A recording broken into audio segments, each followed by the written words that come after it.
Hi everyone. So this is the on request on demand वाला video. बहुत सारे लोगों ने पूछा था कि इकोनॉमिक लॉ का प्रिपरेशन कैसे करें और किसको रेफ़र करें, राइट।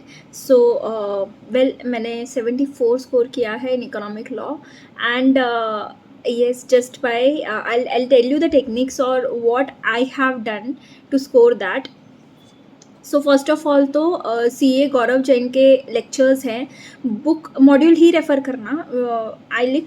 आई प्रेफर के वो मॉड्यूल ही बेटर है, क्योंकि एट द एंड मॉड्यूल ही है जो अगर कोई क्वेश्चन नहीं मिलता है तो मॉड्यूल से ही ढूंढना है वो, राइट। सो इकोनॉमिक लॉ का module is the best part. Second चीज़, उस मॉड्यूल में ना अलग अलग हाईलाइटर से मार्क कर लेना। लाइक अगर पेनल्टीज़ है तो पेनल्टी को अलग कलर का हाईलाइटर यूज़ करना, या तुमको ऐसा लग रहा है कि ये थ्रेशोल्ड लिमिट्स है या कुछ है तो उसको अलग अलग कलर से मार्क करना, ठीक है। नेक्स्ट चीज़, हाँ, पहली रीडिंग जब करोगे तब कुछ भी मार्क मत करना, सिर्फ समझ के लो कि you know what are you reading और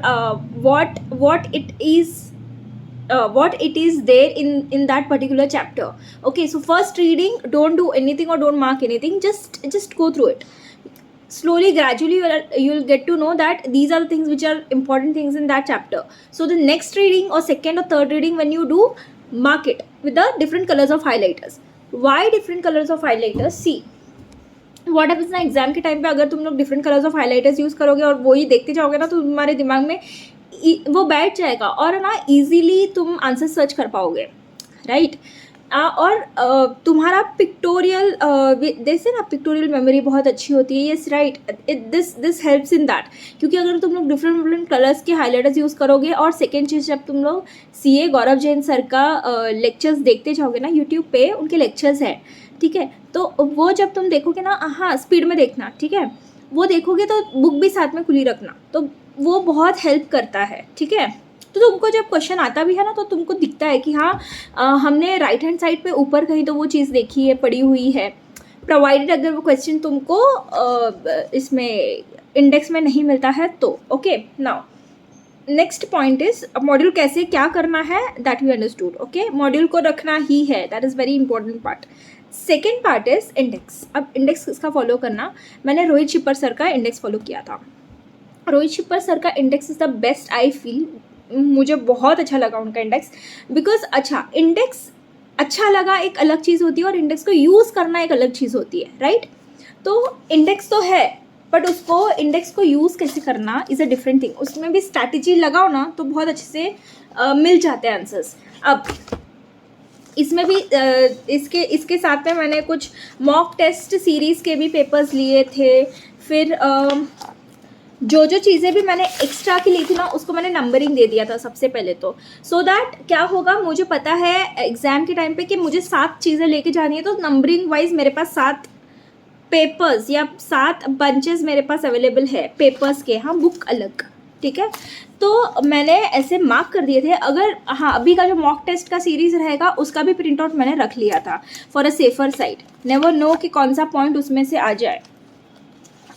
तो मैंने जो मैंने पेनल्टी का भी, रोहित शिपर सर का एक पेनल्टी और ऐसा पेनल्टी का भी एक अलग वो एक पेपर रेडी करके रखते हैं, और उनका पूरा एक सेट रेडी होता है, टेलीग्राम पे मिल जाएगा, तो यस वो ले लेना। एंड केस लॉस का भी उनका रेडी रहता है। एंड यस उसमें ना क्या क्या मतलब वो क्या क्या मेंशन करते हैं ऑन दैट पेपर।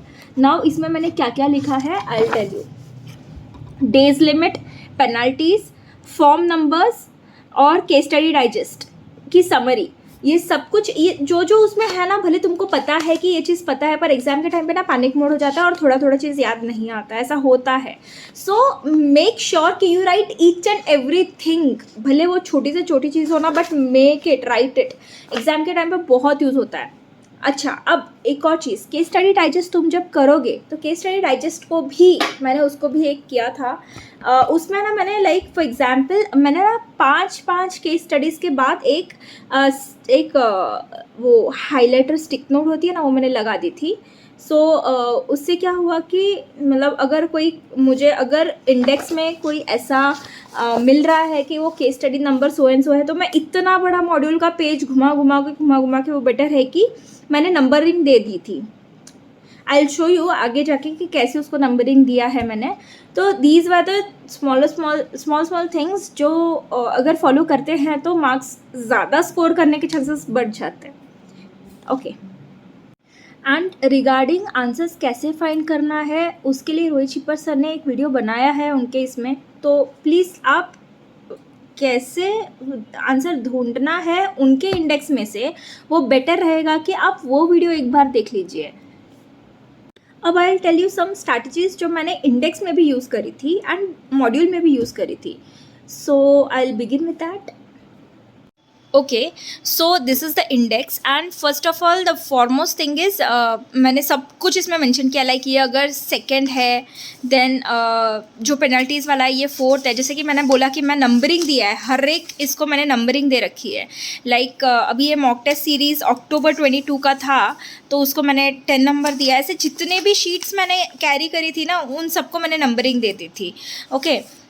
फिर मैंने ना एक फ्रेंड ने मुझे रेकमेंड किया था सानिध्य शराफ का, और उसके पास प्रीवियस अटेम्प्ट का एक इंडेक्स था तो मैंने ऐसे ही ले लिया था, क्या पता कभी यूज़ हो जाए, लेने में कोई प्रॉब्लम नहीं है.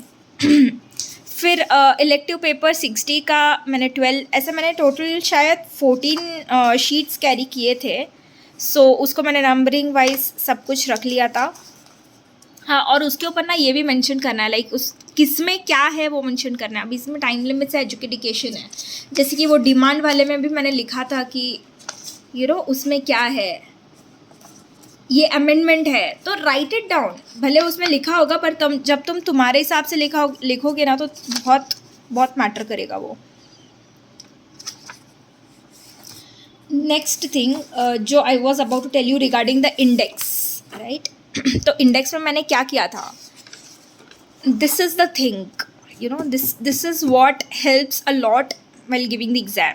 क्या होता है, मैंने ना जो भी इम्पॉर्टेंट चीज़ें या जो की वर्ड्स है ना उस पर्टिकुलर क्वेश्चन के वो मैंने हाईलाइट कर दिए थे ऐसे. तो क्या हुआ कि मुझे ना ढूंढने के टाइम पे अगर समझो फॉर एग्जांपल अर्थक्वेक करके कोई वर्ड है तो it became very easy for me to find it. Like अगर समझो कि प्रीडेटरी बिडिंग है तो मैंने इतना हाईलाइट कर दिया था कि मुझे पता है हाँ भाई इसमें है. सो जो भी उसके कीवर्ड्स है ऐसे हाईलाइट कर दो तो that becomes very easy to find that और दूसरी चीज़, इंडेक्स भी रीड करो. ऐसा नहीं है कि इंडेक्स है हमारे पास तो एग्ज़ाम के टाइम के लिए हम छोड़ देंगे, नहीं, डोंट डू दैट. इंडेक्स को भी रीड करना है. बिकॉज क्या होगा कि अगर तुम लोग जब इंडेक्स को रीड करोगे तो तुमको पता रहेगा कि हाँ ये चीज़ देखी हुई सी है या ये क्वेश्चन देखा हुआ सा है. भले तुम केस स्टडीज़ के सारे केस स्टडीज़ ना भी सॉल्व कर सको ना एक बार का तो भी चलो ठीक है. मेरा लाइव एक्सपीरियंस है, मैंने 5 केस स्टडीज़ ही किए थे, सिर्फ सच्ची 5 केस स्टडीज़ ही किए थे मैंने. तो क्या होता है क्योंकि मैंने ये हाईलाइट किया था ना तो this helped me a lot. और मैंने इंडेक्स एक बार पूरा का पूरा नज़र घुमाया था पूरे इंडेक्स पे, तो मुझे पता था कि लाइक कौन सा वर्ड कहाँ पे मैंने देखा हुआ है. वो एक ऐसा धुंधला सा वो चीज़ थी. So that helped me. Okay. अब ये जो केस स्टडी डाइजेस्ट है ये बहुत ज़्यादा मोटी बुक है. अब इसमें तुम केस स्टडीज़ कहाँ ढूंढने बैठोगे. अगर इंडेक्स में ये आ गया कि ये केस स्टडी में है तो राइट, उसके लिए मैंने क्या किया था यहाँ पे 1 to 5 केस स्टडीज़, फिर 5 to 10 ऐसा मैंने रेंज दे के ना इसको ऑलरेडी स्टिक नोट्स लगा के कर दिया था. So that it becomes easy for me to find कि हाँ 35 to 40 है तो सीधा वो पेज निकालो एंड बहुत टाइम सेव करता है ये, राइट. वैसा ही सेम कंपाइलेशन में भी कर सकते हो. कंपाइलेशन के लिए मेरे पास टाइम नहीं था, ये भी मैंने लास्ट डे पे किया हुआ है. सो इसके लिए मेरे पास टाइम नहीं था, but yes you can do that as well. Okay. And yes compilation में से भी क्वेश्चंस आते हैं. व्हाट इज़ कंपाइलेशन एंड क्या क्या कैरी करना है इंडेक्स के साथ में, वो सब रोहित सर के वीडियो में तुमको मिल जाएगा. उसके लिए you don't have to worry about it. Just see that video once before you jump on any conclusion like नहीं जम रहा है या no, see his video once. And the last thing जो मैंने बोला कि मैंने केस स्टडी डाइजेस्ट पे तो डाला ही था पर मेरे मॉड्यूल में भी मैंने सारे से लगा दिए थे. Like CCI competition, chart of combination, then combination section 6, जो इम्पॉर्टेंट चीज़ें हैं ना वो मैंने यहाँ पे भी लगा दी थी already. So all the very best guys, and I hope this helped you a lot. And कुछ कुछ strategies जो मैंने बताई, do follow that, especially those colors, colorful highlighters use करना in book, in module. And yes, keywords mark करना. Third चीज़, वो जो भी जितने भी तुम लोग शीट्स यूज़ कर रहे हो उसको मार्किंग दे देना, उसके उसमें क्या है वो ऊपर लिख देना. चौथी चीज़, जब तुम केस स्टडी डाइजेस्ट ले रहे हो तो उसमें अगर स्टिक नोट्स लगाने का मौका मिले तो प्लीज़ लगा लो. ओके, ये 4-5 चीज़ें जो है वो प्लीज़ फॉलो करो. It will help you a lot. It will actually save time. These are all the strategies I can say. So do it, and all the very best guys. Do let me know if you need anything else. Okay, bye.